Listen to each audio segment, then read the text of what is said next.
Emma Carter pushed through the revolving doors of Sterling Enterprises, her coffee in one hand and tablet in the other. The October morning brought crisp air to Chicago, and she welcomed it after spending the previous night finalizing the presentation for their biggest campaign launch. 3 years as marketing director had taught her to anticipate the rhythm of the office, but today something felt different. The elevator ride to the executive floor seemed longer than usual. Emma adjusted her navy blazer and checked her reflection in the polished doors. At 28, she had worked hard to earn respect in the corporate world, and her dedication showed in every polished detail of her appearance. Nathan Pierce stood by the floor-to-ceiling windows of his corner office when she arrived. His tall frame cast a shadow across the mahogany desk, and even from behind, Emma could sense tension in his shoulders. The CEO of Sterling Enterprises rarely showed vulnerability, which made this moment feel significant. "Good morning, Mr. Pierce," Emma greeted, setting her things on the conference table. "I have the quarterly projections ready for your review." He turned slowly, and Emma noticed something unusual in his steel-gray eyes. Not the typical calculating look he wore during business negotiations, but something more personal, almost hesitant. "Emma, we need to discuss something unrelated to marketing," Nathan began, his deep voice carrying an unfamiliar uncertainty. He gestured to the leather chairs facing his desk. "Please, sit down." "A proposition beyond business." Emma settled into the chair, her curiosity mixing with concern. In 3 years of working together, Nathan had never requested a personal conversation. Their relationship remained strictly professional, built on mutual respect and efficient collaboration. "I need your help with the situation," Nathan continued, moving to sit across from her. He leaned forward, hands clasped, his expensive watch catching the morning light. "The Fitzgerald Group from London is considering a major investment in our company. We're talking about expansion into European markets, something I've worked toward for 5 years. Emma nodded, familiar with the negotiations. She had prepared marketing materials for the potential partnership. "The meeting is next month, right?" "Yes, but there's a complication." Nathan paused, running his hand through his dark hair. "Richard Fitzgerald is extremely traditional. He believes in family values, stability, and he's made it clear he only partners with people who share those principles. He wants to meet my fiancée before finalizing the deal." The words hung in the air between them. Emma's heart began racing as she understood where this conversation was heading. "You don't have a fiancée," she said quietly. "No, I don't." Nathan met her eyes directly. "Emma, I'm asking if you would consider playing that role for 3 weeks, attending events, dinners, and 1 weekend trip to his estate in the countryside. Everything would be professional, boundaries clearly established. You'd be compensated generously, of course." The weight of decision. Emma sat back, her mind spinning. She thought of countless hours they had worked together, the projects they had built, the respect they had earned from each other. Nathan Pierce was known throughout Chicago as brilliant but distant. He demanded excellence but rewarded loyalty. She had never seen him with anyone romantically, never heard gossip about his personal life. "Why me?" she asked, her voice steady despite her racing thoughts. Nathan's expression softened slightly. "Emma, because you're the only person I trust completely. You understand how I think, how I work. You can read a room better than anyone I know, and honestly, because I respect you too much to ask anyone else to do something this complicated." Emma stood and walked to the window, looking down at the city below. People hurried along the sidewalks, lost in their own worlds, unaware that her life was about to become infinitely more complex. She thought about her own situation, single for 2 years since her last relationship ended badly. Her ex-boyfriend had resented her career ambitions, wanting her to choose between him and success. She chose success and never regretted it. But sometimes, late at night, she wondered what it would feel like to be chosen by someone who valued her ambition rather than feared it. What exactly would this involve? Emma turned back to face Nathan. Nathan pulled out a folder from his desk drawer, clearly having prepared for this conversation. "The Fitzgerald Group is hosting a charity gala this Friday. We'd attend as a couple."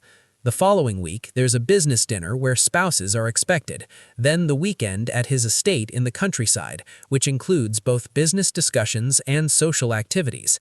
He handed her the folder. Inside were detailed schedules, background information on the Fitzgerald family, and a contract outlining the arrangement. Emma was impressed by the thoroughness, not surprised. Nathan never did anything halfway. "You've covered everything legally," she noted, scanning the documents. "I wanted you to feel secure in the arrangement." Nathan stood and joined her by the window. "Emma, I wouldn't ask if this wasn't crucial. This deal represents everything I've built toward, but I need you to know that if you say no, it won't affect your position here. Your job is safe regardless." Emma looked at him, really looked at him, perhaps for the first time beyond their professional dynamic. She noticed the fine lines around his eyes that suggested he smiled more than people realized, the small scar above his left eyebrow that she had never asked about, the way his shoulders carried the weight of responsibility for hundreds of employees.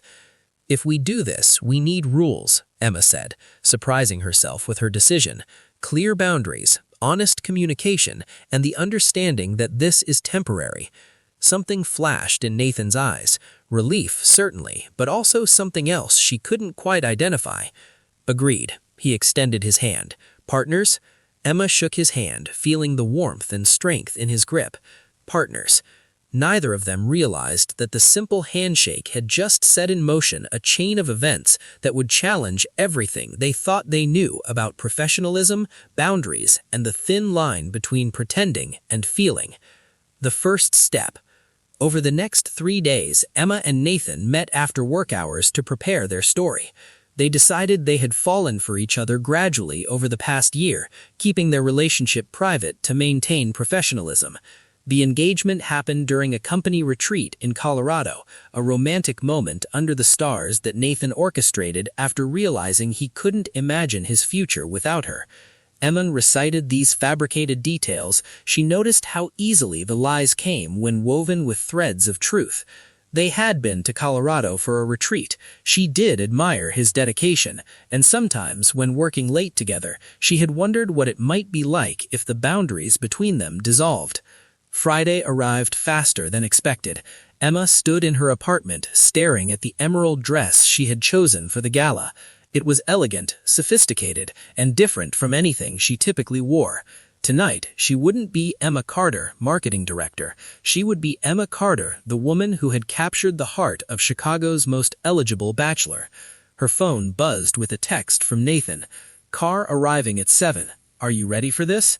Emma took a deep breath, fastening the delicate necklace she had borrowed from her sister. She typed her response with steady fingers despite her racing heart. "As ready as I'll ever be. See you soon." The black limousine glided through Chicago's downtown streets as Emma sat beside Nathan, acutely aware of the small space between them. He looked devastatingly handsome in his tailored tuxedo, the sharp lines emphasizing his athletic build. When he had first seen her in the emerald dress, his eyes had widened briefly before he caught himself, offering a simple compliment that somehow felt weighted with more meaning. "Remember, we've been together for a year," Nathan reminded her as they approached the venue. "We kept it quiet because we wanted to be sure before going public." "I remember the story," Emma replied, smoothing her dress. "We bonded over late nights working on the Morrison account. You surprised me with dinner from my favorite Italian restaurant when I was stressed." Nathan smiled slightly. "That actually happened, last spring when you were overwhelmed with the product launch." Emma blinked, a memory surfacing. She had assumed the delivery was from the company cafeteria, but Nathan had personally arranged it. The realization sent an unexpected warmth through her chest. The grand ballroom of the Sinclair Hotel sparkled with crystal chandeliers and elegantly dressed guests. Emma felt Nathan's hand settle on the small of her back as they entered, a gesture that appeared natural but sent electricity along her spine. She reminded herself this was performance, nothing more. Richard Fitzgerald spotted them immediately. The silver-haired British businessman approached with his wife, Catherine, a graceful woman with kind eyes. Emma straightened her shoulders, prepared to play her part. "Nathan, wonderful to see you," Richard boomed, shaking Nathan's hand vigorously before turning to Emma. "And this must be the lovely lady we've heard absolutely nothing about. You've been keeping secrets, my boy." "I wanted to be certain before making introductions," Nathan replied smoothly, his arms sliding around Emma's waist. "Richard, Catherine, this is Emma Carter, my fiancée." Unexpected comfort. Emma extended her hand, but Catherine pulled her into a warm embrace instead. "How refreshing to meet someone who values privacy in this age of social media announcements," she said kindly. "Tell me, dear, how did this workaholic finally convince you to take a chance on him?" The question caught Emma off guard, but she found herself answering with unexpected honesty.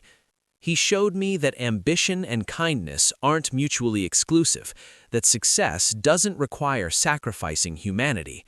Nathan's arm tightened around her waist, and when she glanced up at him, something genuine flickered in his expression. For a moment, the performance felt less like acting and more like revealing truths they had never voiced. Throughout dinner, Emma discovered that pretending to be Nathan's fiancée required less acting than she anticipated. They had spent countless hours together over 3 years, learning each other's habits and preferences. When she reached for her water glass, Nathan moved it closer without looking. When he became too focused on business talk, she gently redirected the conversation with practiced ease. "You two have remarkable synchronicity," Catherine observed during dessert. "That only comes from truly understanding each other." Emma met Nathan's eyes across the table, seeing her own surprise reflected there. They did understand each other in ways she hadn't consciously acknowledged. The dance. After dinner, the ballroom transformed into a space for dancing. Orchestra music filled the air as couples moved onto the floor. Nathan stood and offered his hand to Emma with a slightly nervous expression she had never seen before. "I should warn you," he murmured as they reached the dance floor. "I'm not particularly good at this." Emma placed her hand in his, feeling his other hand settle on her waist. "Just follow my lead for once," she teased softly. They began moving to the music, and Emma was surprised by how naturally their bodies aligned. Nathan held her with confidence despite his claimed lack of skill, his hand warm against the silk of her dress. The proximity allowed her to notice details she had never observed in the office. The faint scent of his cologne, mixed with something uniquely him. The way his jaw tightened slightly when he concentrated. The flecks of blue hidden in his gray eyes. "You're staring," Nathan said quietly, a hint of amusement. "I'm studying my fiancé, making sure I know every detail for when people ask." "And what have you discovered?" Emma hesitated, then decided honesty was safer than the dangerous territory her thoughts were wandering. "That you're better at dancing than you claimed, and that you have a small scar above your eyebrow I've always wondered about." Nathan's expression softened. "Childhood accident. I was 8, trying to impress a girl by climbing too high in a tree, fell and needed 6 stitches. Did you impress her?" "Terrified her, actually. She never spoke to me after." He smiled ruefully. "Should have been my first lesson that grand gestures don't always work." Emma laughed, the sound genuine and light. "Maybe you were just performing for the wrong audience." Their eyes met and held, the space between them charged with something neither had planned for. The music seemed to fade, leaving only the rhythm of their synchronized breathing and the dangerous awareness of how perfectly they fit together.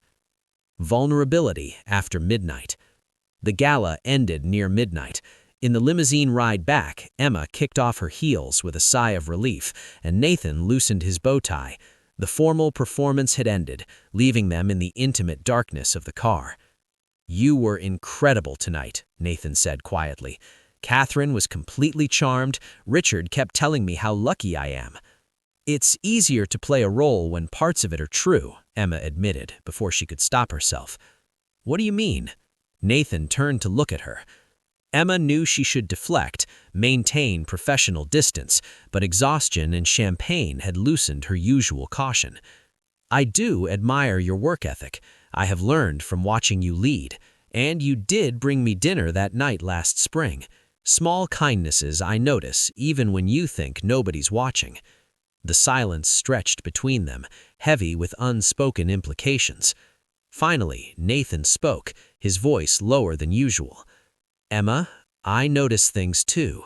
How you remember everyone's birthday on the marketing team, the way you fight for your ideas but listen when someone has a better solution, the way you bite your lower lip when you're thinking hard about a problem." Emma's breath caught. She hadn't realized he paid such close attention. "This arrangement," Nathan continued, "I told you I chose you because I trust you. That's true, but it's not the complete truth."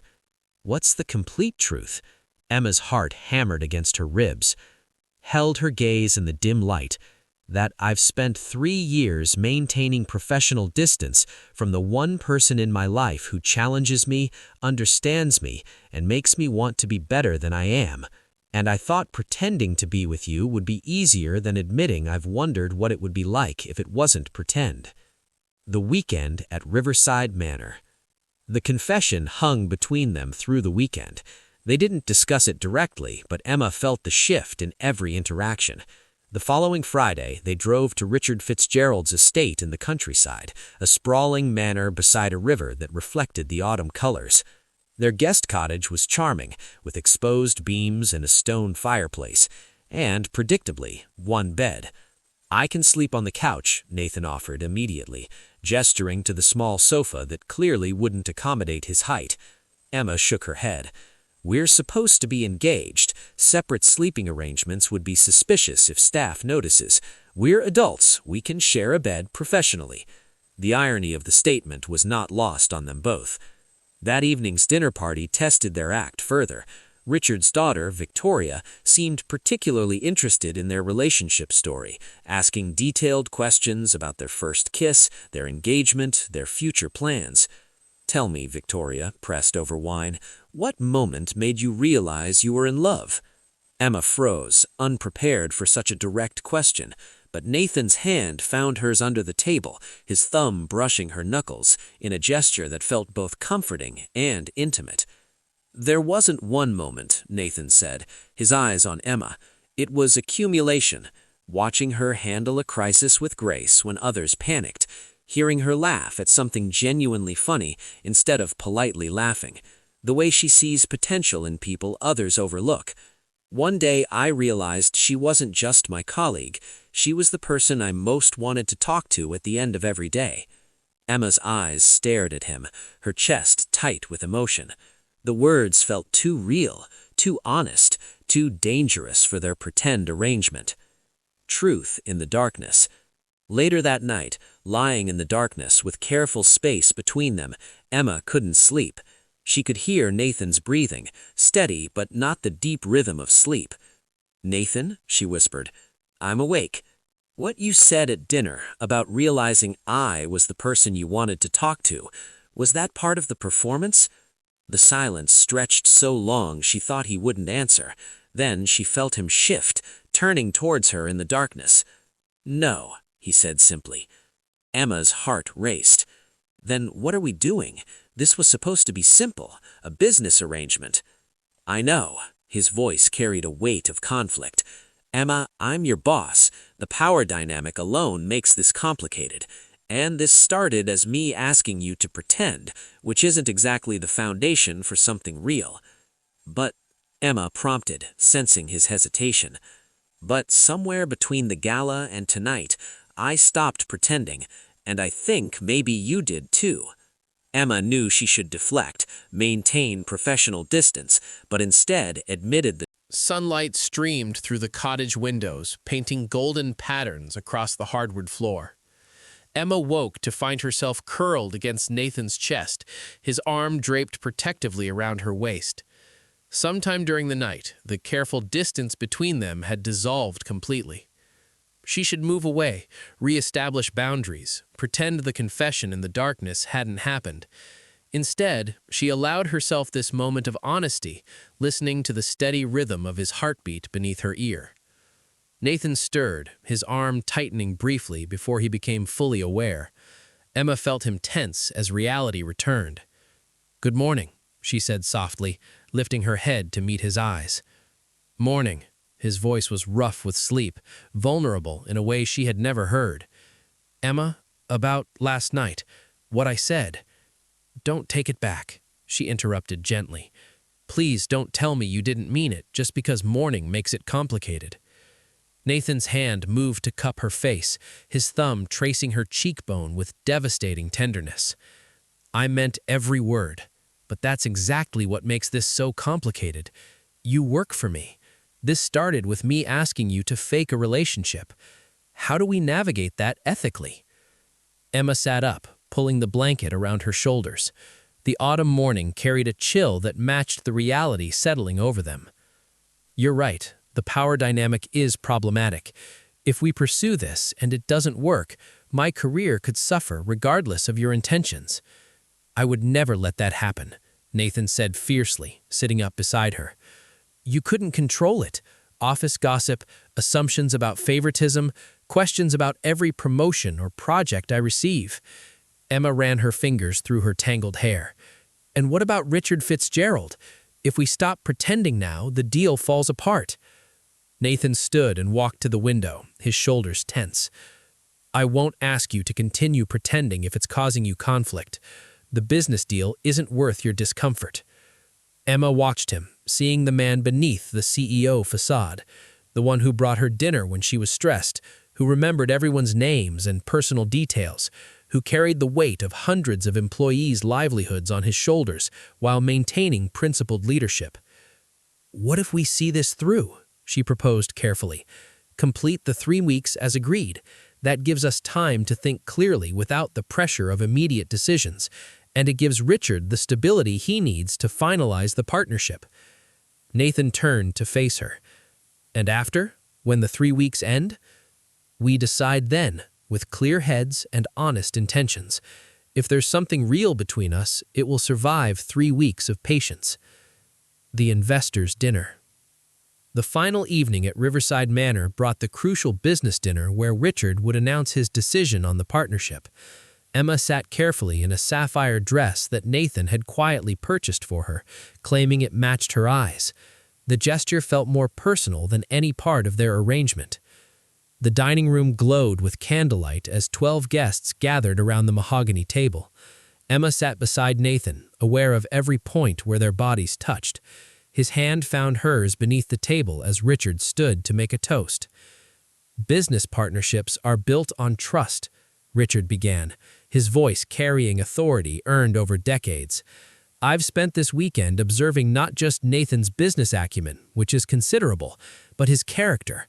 The way he treats his partner speaks volumes about his integrity. Emma felt Nathan's hand tighten around hers. I'm pleased to announce, Richard continued, raising his glass, that Fitzgerald Group will be investing in Sterling Enterprises. Nathan, welcome to the family of partners. Applause filled the room. Nathan stood to shake Richard's hand, but his eyes found Emma's first, something triumphant and tender in his expression. She had helped him achieve his 5-year goal. The realization filled her with pride that had nothing to do with their complicated personal situation. The crisis. The celebration was interrupted by Nathan's phone buzzing urgently. He glanced at the screen, and Emma saw his expression shift to concern. Excuse me, he said to Richard. I need to take this. Emma followed him into the hallway where he answered the call on speaker. His CFO's voice came through, tight with stress. Nathan, we have a situation. The Morrison account just threatened to pull their contract.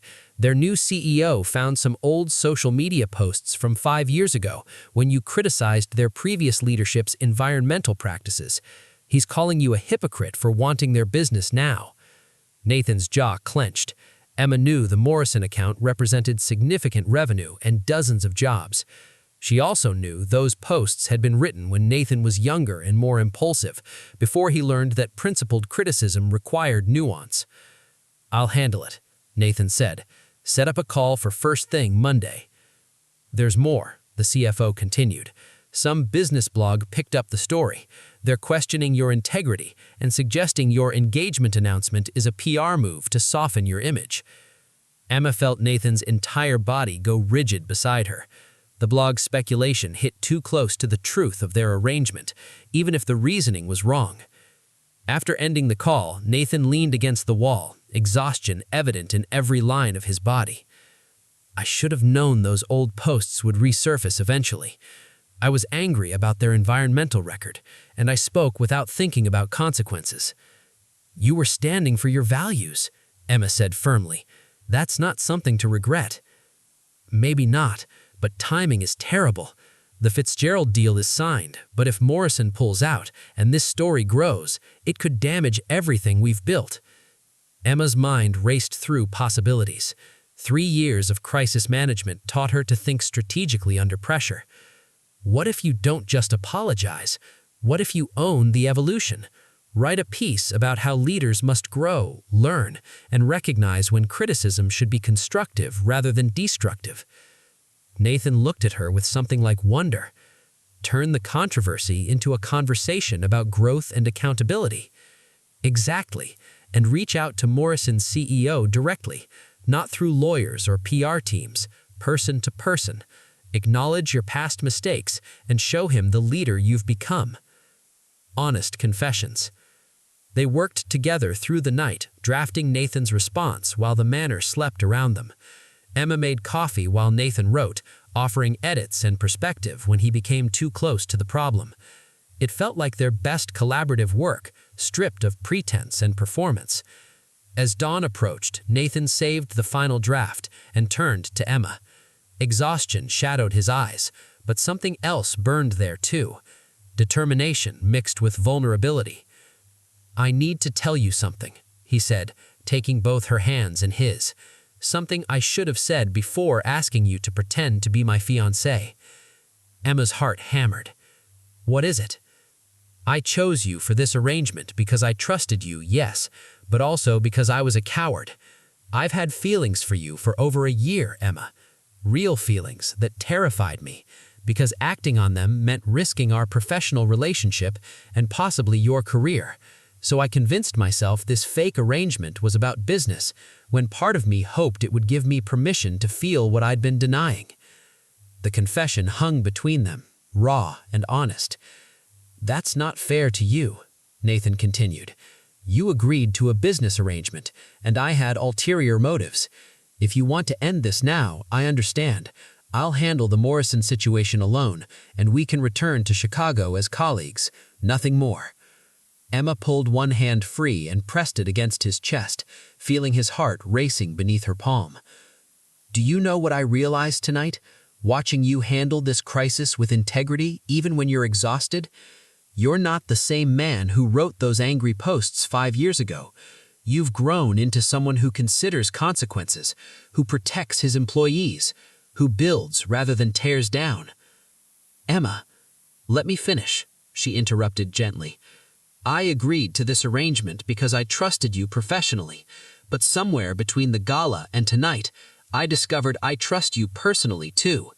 You showed me vulnerability, admitted your mistakes, and you've never once made me feel like my value is tied to anything except my competence and character. Nathan's eyes searched hers. What are you saying? I'm saying I stopped pretending too, and maybe that's okay. Maybe we're allowed to discover something real in the middle of something that started fake. Nathan pulled her close, resting his forehead against hers. I don't want to be your boss who puts you in an impossible position. If we do this, we do it right. I'll talk to HR about proper protocols.